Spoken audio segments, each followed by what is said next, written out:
Smack down ஆரம்பிக்கிறதுக்கு முன்னாடி back ஸ்டேஜில் எலினேட் வரதை காமிக்கிறாங்க. அதுக்கப்புறம் நயமி வந்து செல்லை பார்த்துக்கிட்டு இருக்கிற மாதிரி காமிக்கிறாங்க. அதுக்கப்புறம் வந்து ஸ்மாக் டவுன் ஆரம்பிக்குது. ஸ்மாக் டவுன் ஆரம்பிச்ச உடனே யார் வரான்னு கேட்டிங்கன்னா சிஎம் பங்க் வரா. சிஎம் பங்க் வந்த உடனே ரசிகர்கள்லாம் தெறிக்க விடுறாங்க, கத்துறாங்க, ஆரவாரம் பண்ணுறாங்க. ஏன்னா அது சிஎம் பங்கோட ஹோம் டவுனான சிக்காகோவில் நடைபெற்றதுனால சிஎம் பங்க் என்ஜாய் பண்ணுறாரு. அது மட்டும் இல்லாமல் சிஎம் பங்க் என்ன சொல்கிறாருன்னு கேட்டிங்கன்னா, எல்லா தமிழ ரசிகர்கள் வெளில உள்ள ரசிகர்கள் தான் அதிக பேர் எனக்கு ஆதரவு பண்ணுறாங்கன்னு நினச்சிக்கிட்டு இருக்காங்க. ஆனால் என்னோட ஹோம் டவுன் ரசிகர்களுக்கு எனக்கு எவ்வளவு சப்போர்ட் பண்றாங்கன்றத பாக்குறதுக்கு எனக்கு ரொம்ப சந்தோஷமா இருக்கு. கேமராமேன் இங்க கேமரா கூட அதை ரெக்கார்ட் நான் பண்றேன் அப்படின்னு சொல்லி கேமரா வாங்கி ரெக்கார்ட் பண்ணுவார். அது மட்டும் இல்லாமல் இது என்னோட நேரம், நான் இங்க வந்தது எவ்வளவு கஷ்டப்பட்டு வந்தேன்றது எல்லாருக்குமே தெரியும். நான் வந்து இங்க கேமரா வச்சு ரெக்கார்ட் பண்றதுக்கு முக்கிய காரணமே என்னோட திறமையை காட்டுறதுக்கு இல்லை, என்னோட ஆடியன்ஸ் என்னோட ரசிகர்கள் எவ்வளவு பேர் இருக்காங்கன்றதை காட்டுறதுக்கு தான். அது மட்டும் இல்லாமல் நான் இங்க பல பேருக்கு நன்றி சொல்ல விரும்புறேன். ஏன்னா நான் ரெசில்மேனியா மெயின் ஈவெண்ட்டுக்கு போனதுக்கு முக்கிய காரணமே நீங்க தான். நீங்க என் மேல வச்சிருக்க அன்பு, அது மட்டும் இல்லாமல் என்னோட ஒய்ஃபுக்கு நான் நன்றி சொல்ல விரும்புகிறேன். அது மட்டும் இல்லாமல் என்னோட டாகுக்கு நன்றி சொல்ல விரும்புகிறேன்னு சொல்லிட்டு எல்லாத்தையும் பேசிட்டு அதுக்கப்புறம் அந்த இடத்துல பால் கிமன் வரும். பால் கிமன் வந்தோடனே சிஎம் பங்க் ஷாக் ஆகிடுறாரு. அதுக்கப்புறம் பால் கிமன் சிஎம் பங்க் பேச ஆரம்பிச்சிடுவாங்க. என்ன சிஎம் பங்க் இப்போ ரெசில்மேனியாவோட மெயின் ஈவெண்ட்டுக்கு போயிட்டேன், நம்ம இருவரும் இங்கே இதுக்கு முன்னாடி சந்திச்சப்ப நம்ம சோலசிக்காவை எதிர்த்து நின்னோம். அதுக்கப்புறம் என்ன நடந்துச்சுன்றது எல்லாருக்குமே தெரியும். அது சர்வே சீரிஸ் வார் கேமில் வந்தீங்க. இப்போ பால் கியூமன் எனக்கு நீங்கள் ரெசில்மேனியாவில் ஃபேவராக இருப்பீங்களா அப்படின்ற ஒரு கேள்வியை கேட்பார். அதுக்கு வந்து பால் கியூமன் ஷாக்கிங்காக அப்படியே நின்றுவார். அந்த இடத்துலேருந்து சிஎம் கிளம்பி போயிடுவார். பால் கியூமன் மூஞ்சில் அப்படியே இருட்டடிச்சு போயிருக்கும். என்ன சொல்ல போகிறாருன்ற ஒரு கேள்வி இருக்கும். அதுக்கப்புறம் வந்து ரே ஃபினிக்ஸை பற்றி ஒரு வீடியோ வரும். ரே ஃபினிக்ஸ் வந்து டெபிட் ஆக போகிறான்னு சொன்னாங்க. அதுக்கப்புறம் அதுக்காக ஒரு என்எக்ஸ்லேருந்து ஒரு சாம்பியனை கூப்பிட்டு வருவாங்க. அந்த என்எக்ஸ்லேருந்து ஒரு சாம்பியனோட ரே ஃபினிக்ஸ் முதல் இந்த மேட்ச் வந்து உண்மையிலே ஒரு வேறு லெவல் நல்ல மேட்ச் தான் இருந்துச்சு.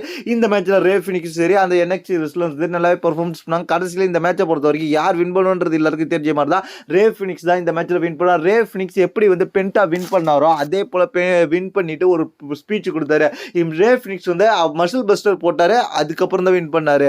இந்த மசில் பஸ்டர்ன்ற மூவ்ஸ் ஒரு வித்தியாசமான மூவான்னு கேட்டிங்கன்னா இல்லை, ஒரு ஏற்கனவே இருக்கிற மூவ் தான். ஆனால் வந்து இது வந்து பவர் ரெஸ்லருக்கு எப்படி இவங்க போடுவாங்க, அதாவது நல்லா வெயிட்டான உள்ள ரெஸ்லர்ஸ்லாம் இந்த மசில் பஸ்டர் போட முடியாது. அதனால எந்த அளவுக்கு இவங்களை வச்சு கொண்டு போகிறாங்கன்றது நம்ம பொறுத்து இருந்தால் பார்க்கணும். இப்போதைக்கு வந்து ரே ஃபினிக்ஸ் ஃபர்ஸ்ட் விக்டரியை பெற்றுட்டாரு. விக்டரியை பெற்று அது மட்டும் இல்லாமல் இது என்னோட ஹோம் அப்படின்ற மாதிரி ஒரு ஸ்பீச்சும் கொடுத்துருக்கிறாரு. அதுக்கப்புறம் பேக் ஸ்டேஜில் லாஸ்ட் ஃபேண்டம் டீம் வந்து பேசிகிட்டு இருப்பாங்க. அதுக்கப்புறம் வந்து ட்ரீம் மேக்கர் ஒத்த கண்ணோட பேக் ஸ்டேஜில் இருந்து ஒரு ப்ரொமோ கொடுக்குற மாதிரி காமிப்பாங்க. ஏன்னா லாஸ்ட் வீக் வந்து ட்ரீம் மேக்கர் வந்து பிரேம் அட்டாக் பண்ணது, அந்த காரில் தூக்கி போட்டதில் கண்ணில் இன்ஜுரி ஏற்பட்டுச்சு நம்ம சொல்லியிருந்தோம். நம்ம சேனல்லேயே வீடியோ போட்டிருந்தோம், அதான் இப்போ காமிப்பாங்க. அதுக்கப்புறம் பேக் ஸ்டேஜில் பிரான்ஸ்டோன் பேட்டி கொடுத்துருக்கும் போது சோலோசிக்காவும் டொமேட்டோவும் வருவாங்க. அந்த இடத்துல பிரான்ஸ்டோனுக்கு சப்போர்ட் பண்ணி எலினேட் வருவார். அதுக்கப்புறம் என்ன நடக்கும், எலினேட் வர்சஸ் டொமேட்டோங்க இவங்க ரெண்டு பேருக்கு ஒரு சிங்கிள்ஸ் மேட்ச் நடக்கும். இந்த மேட்ச் தனியாக நடக்கும். ஜேக்கப் ஃபேக்டரி இவங்க எங்கே இருப்பாருனே காமிக்க முடியாது. ஆனால் இந்த மேட்ச்சில் வந்து என்ன நடக்கும்னு கேட்டிங்கன்னா, ஒரு கட்டத்தில் சோலோசிக்காவோட ஹெல்ப்போட டொமேட்டோங்க வின் பண்ண பார்ப்பார், ரோல் பின் பண்ணி. அதுலேருந்து எஸ்கேப் எலினேட் தன்னோட ஃபினிஷரை போட்டு இந்த மேட்சை வந்து டொமேட்டோங்க முடிச்சு விட்டு வின் பண்ணிடுறோம். அதுக்கப்புறம் சோலோசிக்கா உள்ள ஏறி அட்டாக் பண்ண முயற்சி பண்ணுவார். ஆனால் எல்ஏ நைட் வந்து செலிப்ரேஷன் பண்ணிட்டு ஓடுவார். நான் ஜெயிச்சிட்டேன் அப்படின்ற மாதிரி என்ஜாய் பண்ணிட்டு போயிட்டு இருப்பாரு. அதுக்கப்புறம் வந்து பால் கியூமன் பேக் ஸ்டேஜில் இருந்துக்கிட்டு என்ன சொல்லுவார்னு கேட்டிங்கன்னா, ஒரு கார் வரதை பார்த்தோன்னே ஒரு கேமரா செல்லில் வீடியோ ரெக்கார்ட் பண்ணுவார். சிஎம் நீ கேட்டீங்கன்னா நான் யாருக்கு ஃபேவராக இருக்க போகிறேன்னு, நான் யாருக்கு ஃபேவராக இருக்க போகிறேன்னா என்னோட ட்ரைபல் சீஃபுக்கு தான். என்னோட ட்ரைபல் சீஃப் இங்கே வந்துக்கிட்டு இருக்காரு பாரு, அவருக்கு தான் நான் ஃபேவராக இருக்க போகிறேன் அப்படின்னு சொல்லுவார். ஆனால் அந்த இடத்துல என்ன நடக்கும்னு கேட்டிங்கன்னா, ட்ரைபல் சீஃப் கார் வரும். ட்ரைபல் சீஃப் கார் வந்தோடனே பால் கியூமன் வந்து ட்ரைபல் சீஃப் நான் உங்களை வரவேற்கிறேன் அப்படின்னு சொல்லி அப்படியே கையெடுத்து கும்பிட்டுக்கு வரவேற்பாரு. ஆனால் அந்த இடத்துல இருந்து உள்ள இருந்து வந்தது யாருன்னு கேட்டிங்கன்னா, யாரும் எதிர்பார்க்காத ஷாக்கிங்காக செத் ரோலின்ஸ் வந்து என்ன பால் கியூமன் எனக்கு சப்போர்ட் பண்ண போறியா அப்படின்னு சிரிச்சுக்கிட்டே வந்து பால் கியூமனை தட்டி கொடுப்பாரு. என்ன பால் கியூமன் ரொம்ப ஷாக் ஆகிட்டில்ல, இது என்ன எதிர்பார்த்துருக்க மாட்டீல அப்படின்னு சொல்லி தட்டி கொடுத்துட்டு அவர் பாட்டு அந்த இடத்துல இருந்து கிளம்புவார். பால் கியூமனுக்கு உண்மையிலே இது ஒரு அதிர்ச்சியான சம்பவம் நடந்துச்சு. பால் கியூமனுக்கு என்ன நடக்குதுன்றது தெரியாத மாதிரியே ரொம்ப ஷாக்கிங்காக இருப்பார். அடுத்தது இன்னொரு ரெஸ்லரை பற்றி ப்ரொமோ கொடுக்க ஆரம்பிப்பாங்க. அந்த மிஸ்ட்டு அந்த புகை வச்சு ப்ரொமோ கொடுக்க ஆரம்பிப்பாங்க. அதை பற்றி காமிச்சிக்கிட்டு இருப்பாங்க. அதுக்கப்புறம் என்ன நடந்துச்சுன்னு கேட்டிங்கன்னா, இந்த மிஸ்ட்டு ப்ரொமோ முடிஞ்சதுக்கப்புறம் அது என்ன நினச்சிங்கன்னா, டிஃப்னி ஷார்ட்னு சார்லட் ஃப்ளேரும் வருவாங்க. Tiffany ஷார்ட்னு சார்லட் ஃப்ளேரும் face to face சந்திப்பாங்க. இவங்களுக்கு வந்து மத்திய சம்பை எத்திக்கிறதுக்கு வேட் பேரட்டர் இருப்பார். ரெண்டு பேருக்கும் இன்டர்வியூ மாதிரி நடத்தி ஒரு செக்மெண்ட் நடத்திட்டு இருப்பாங்க. ஏன்னா இந்த செக்மெண்ட் வந்து ரொம்ப போர் அடிக்கிற செக்மெண்ட்டாக இருந்துச்சு. ஆடியன்ஸ்லாம் மூவ் பண்ண ஆரம்பிச்சிட்டாங்க. ஆடியன்ஸ் பயங்கரமாக இவங்க பேசுகிறது கூட விடாமல் அந்தளவுக்கு கத்திக்கிட்டு இருந்தாங்க. ஏன்னா இவங்களோட செக்மெண்ட் நம்ம பல இடத்துல பார்த்துட்டோம், இவங்களுக்கு வந்து அதிகமான ஃபைட்லாம் நடந்துருச்சு. அது மட்டும் இல்லாமல் இன்ட்ரி செக்மெண்ட் முடிஞ்சிச்சு, அதனால போர் அடிக்க ஆரம்பிச்சிச்சு. அதுக்கப்புறம் வந்து நிக்கில் ஆடம்ஸ் பேக் ஸ்டேஜ்லேருந்து பேச ஆரம்பிப்பார். அதுக்கப்புறம் பார்த்தீங்கன்னா இப்போ டேக் டீம் மேட்ச் நடக்கும். டேக் டீம் சாம்பியன்ஷிப் மேட்சுக்கான குவாலிஃபிகேஷன் மேட்ச் நடக்கும். இந்த மேட்ச் யார் யாருக்குன்னு கேட்டிங்கன்னா motor city machine guns versus அதுக்கப்புறம் வந்து டொமசோ சாம்பா அண்ட் அதாவது டொமஸ் சாம்பா ஜானி கிர்கா இவங்க கூட மேட்ச் நடக்கும். அது டை டீமோட இந்த டை டீமுக்கும் மோட்டார் சிட்டி மிஷின் கன்ஸ்க்கு என்ன நடக்குங்கன்னா ஒரு கட்டத்தில் மோட்டார் சிட்டி மிஷின் கன் வந்து டொமஸ் சாம்பா ரோல் பண்ணி வின் பண்ணிடுவாங்க. அதுக்கப்புறம் வந்து பேக் ஸ்டேஜில் மிஸ்ஸா கார்மலா வைஸும் போயிட்டு இருப்பாங்க. அவங்க வந்து டேக் டீமில் இணைய போகிறாங்கன்றதுக்கு உதாரணமாக பிரிட்டிடேட்லேயே வந்து ஃபேஸ் டு ஃபேஸ் சந்திப்பாங்க. அதுக்கப்புறம் வந்து என்ன நடக்குன்னு கேட்டிங்கன்னா பிஃபேப்புக்கும் நயோமிக்கும் ஒரு மேட்ச் நடக்கும். போன வாரம் தொடர்ந்த மாதிரியே ஒரு மேட்ச் நடக்கும். இந்த மேட்ச்சில் வந்து பிஃபேப்பை நயோமி வின் பண்ணிடுவாங்க. வின் பண்ணதுக்கப்புறம் என்ன நடக்குன்னு கேட்டிங்கன்னா அதுக்கப்புறம் பயங்கரமாக வந்து உள்ள யார் வருவான்னு கேட்டிங்கன்னா நயமியோட கான்ட்ரவர்சியில் இருக்கிற சாட்கிர்கள் வருவாங்க. அதுக்கப்புறம் வந்து அவங்களுக்கும் இவங்களுக்கும் சண்டை நடக்க வரும். அவர் 2 பேருமே வந்து அடிச்சிக்க ஆரம்பிப்பாங்க. அந்த இடத்துல செக்யூரிட்டி கார்ட்ஸ்லாம் வந்து தடுப்பாங்க. நயமி இறங்கி போயிடுவாங்க. சாட்கிர்கள் செக்யூரிட்டி கார்ட்ஸை போட்டு அடிப்பாங்க. அதுக்கப்புறம் வந்து நிக்கில் ஆடம்ஸ் வந்து ஒரு வார்னிங் கொடுப்பாரு.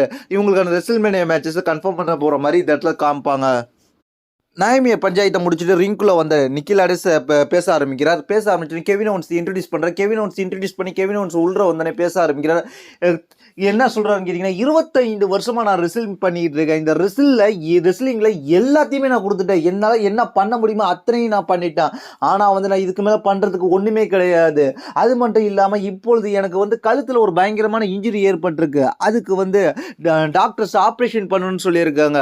அதனால நான் வந்து அதுக்கு ஆப்ரேஷன் பண்ணணும், அது என்னோடய ஃபேமிலியோட டைம் ஸ்பெண்ட் பண்ணணும் அப்போ இருக்கிறேன். இப்படிப்பட்ட சூழ்நிலையில் என்னால் இந்த ரெஸ்ல்மேனியாவில் பங்கேற்க முடியாது. சாரி காய்ஸ், என்னை மன்னிச்சிருங்க. தேங்க்யூ. எனக்கு ஆதரவு அளித்த அனைத்து பேருக்குமே நன்றின்னு சொல்லிட்டு அந்த இடத்துலேருந்து கிளம்பலான்னு போகிறாரு. அந்த இடத்துல ரேண்டி ஆர்டன் வர்றாரு.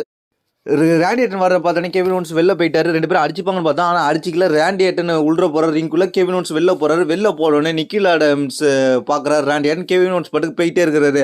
கெவின் ஓவன்ஸ் சைலண்ட்டாக எந்த வித வார்த்தையும் சொல்லாமல் அந்த இடத்துலேருந்து கிளம்பிடுறாரு. நிக்கில் ஆடம்ஸ் என்ன பண்ணுறாருன்னு கேட்டிங்கன்னா ரேண்டி என்னை மன்னிச்சிருங்க, உங்களுக்கு இந்த ரெஸ்ல்மேனியாவில் மேட்ச் கிடையாது அப்படின்ற மாதிரி ஒரு துக்ககரமான செய்தியை சொன்னோன்னே கடுப்பான ரேண்டி ஆர்டன் அப்படியே நிக்கில் ஆடம்ஸ்க்கு ஒரு ஆர்கே போட்டு தெறிக்கே வர்றார். ரேண்டி ஆர்டனுக்கு ரெஸ்ல்மேனியாவில் மேட்ச் இல்லை. ரேண்டி ஆர்டனோட ரெஸ்ல்மேனியா ஆப்பனண்ட் யாருன்ற ஒரு கேள்வி இப்போ மீண்டும் எழுந்திருக்கு. இந்த ரெஸ்ல்மேனியாவில் ரேண்டி ஆர்டனோட ஆப்பனண்ட் யாருன்றதை நம்ம பொறுத்து தான் பார்க்கணும். அடுத்ததாக brand Strowman versus Jacob factory இவங்க 2 பேருக்கு நம்பர் 1 கண்டெண்டர் மேட்ச் நடந்துச்சு. யூஎஸ் சாம்பியன்ஷிப்பான மேட்ச், அதுவும் லாஸ்ட் மேன் ஸ்டாண்டிங் மேட்ச் நடந்துச்சு. இந்த மேட்சில் ஜெயிக்கிறவங்க ரெஸ்ல்மேனியாவில் யூஎஸ் சாம்பியன்ஷிப்புக்கு மோதலான்ற மாதிரி சொல்லியிருந்தாங்க. இந்த மேட்சை பொறுத்த வரைக்கும் 2 பேரோட பர்ஃபார்மன்ஸ் தரமாக இருந்துச்சு. ஏன்னா இவங்களோட மேட்ச் வந்து எந்த விதத்திலும் நம்ம டிஸப்பாயின்மெண்ட் பண்ணல. எப்போ நடந்தாலும் அதே போல் பயங்கரமாக நடந்துச்சு. ஒரு கட்டத்தில் வந்து 2 பேருமே வந்து ஆடியன்ஸ் சைட்லாம் போய் அடிச்சுக்கிட்டாங்க. அந்த இடத்துல டேபிள்லாம் உடச்சிக்கிட்டாங்க. ஃபைனலாக என்ன நடந்துச்சுன்னு கேட்டிங்கன்னா ரிங்குள்ளே ஹிப் அட்டாக் மூலியமாக டேபிளை உடச்சிருவார். யாருன்னு கேட்டிங்கன்னா ஜேக்கப் ஃபேக்டரி உடச்சதுக்கப்புறம் ரெஃப்ரி என்ன பண்ணுவாருன்னு கேட்டிங்கன்னா ரெஃப்ரி வந்து 9 கவுண்ட்டில் வந்து ஜேக்கப் ஃபேக்டரி எஞ்சிடும். 9 கவுண்ட்லேயும் பிராண்ட் ஸ்ட்ரோமன் ஏந்திப்பார். அதுக்கப்புறம் வந்து ஆனால் ரெஃப்ரி பார்த்தீங்கன்னா ஜேக்கப் ஃபேக்டரியை வின் பண்ண வச்சிருவாங்க. ஜேக்கப் ஃபேக்டரி இந்த மேட்ச்சில் வின் பண்ணிடுவார். ஒரு ஸ்டெப் முன்னாடி எஞ்சிடுவார் ஜேக்கப் ஃபேக்டரி. ஃபைனலாக நம்ம ஸ்மாக்டவுனோட மெயின் ஈவெண்ட் ஸ்மாக்டவுனோட மெயின் ஈவெண்ட்டில் என்ன நடந்துச்சுன்னு கேட்டிங்கன்னா ஃபர்ஸ்ட் பாக் ஸ்டேஜில் பால் கிமன்கிட்ட இன்ட்ரி கேட்பாங்க. ரோமன் ரிங்ஸ் எப்போ வருவார், அதுக்கு நக்கல் பண்ணார். எப்போ வருவான் அப்படின்னு கேட்டது நக்கல் பண்ணார். இதோ வருவார் அப்படின்னு சொல்லிட்டு அதுக்கப்புறம் ரோமன் ரிங்ஸ் வந்தோடனே ரோமன் ரிங்ஸோட சேர்ந்து ரிங்குள்ள வருவார் பால் கிமன் ரிங்குள்ள வந்தோடனே ரோமன் ரிங்ஸோ பால் கிமன் வந்தோடனே தெரிக்க விடுவாங்க. பேச ஆரம்பிக்கிறதுக்கு முன்னாடி ஆடியன்ஸ் வந்து ஒரு ரோமன் ரிங்ஸ் ஓடிசின்னு கத்துவாங்க. அதெல்லாம் பார்த்து என்ஜாய் பண்ணிட்டு அதுக்கப்புறம் என்ன செய்வார்னு கேட்டிங்கன்னா ஒரு கட்டத்தில் ரோமன் ரிங்ஸ் வந்து சிக்காகோ அப்படின்னு பேசிட்டு என்ன அக்னாலஜ் மீ பண்ணுங்க அப்படின்ற மாதிரி ஒரு பயங்கரமான தெரிக்க விடுற ஸ்பீச் கொடுத்துருப்பாரு. இந்த சிக்காகோ என்னமோ அவனோடதுன்னு சொல்லிக்கிட்டு இருக்கான். இந்த சிக்காகோ யாரோடது? சிக்காகோ அவனோடதாக இருக்கலாம், ஹோம் டவுனாக இருக்கலாம். ஆனால் இங்கே உள்ள மக்கள்லாம் யாருக்கு சப்போர்ட் பண்ண போகிறாங்க? எனக்கு தான். வைஸ் மேன் சொல்லுங்கள் ட்ரைபல் சீஃப், நீங்கள் யாருக்கு ஃபேவர்? ட்ரைபல் சீஃப் நான் உங்களுக்கு தான் ஃபேவர். வைஸ் மேன் சொல்லுங்க ட்ரைபல் சீஃப், அவன் வந்திருக்கான் ட்ரைபல் சீஃப். வைஸ் மேன் சொல்லுங்க ட்ரைபல் சீஃப், அவனை வர சொல்லாமா? சொல்லுங்க ட்ரைபல் சீஃப் அப்படின்னு சொல்லிட்டு அந்த இடத்துல ரோமன் ரிங்ஸ் வந்து சிஎம் பங்கை கால் அவுட் பண்ணுவார். சிஎம் பங்கை வர சொல்லிட்டு வெயிட் பண்ணிக்கிட்டு இருப்பார். டைம் பாப்பார். சிஎம் பங்கை அந்த இடத்துல வருவார், எப்போ வருவாருன்றதை பார்த்துக்கிட்டு இருப்பாங்க. ஆனால் அந்த இடத்துல சிஎம் பங்குக்கு பதிலாக செத்ரோலின்ஸ் மியூசிக் இதை வரும். செத்ரோலின்ஸ் தான் அந்த இடத்துல என்ட்ரன்ஸ் கொடுப்பாரு.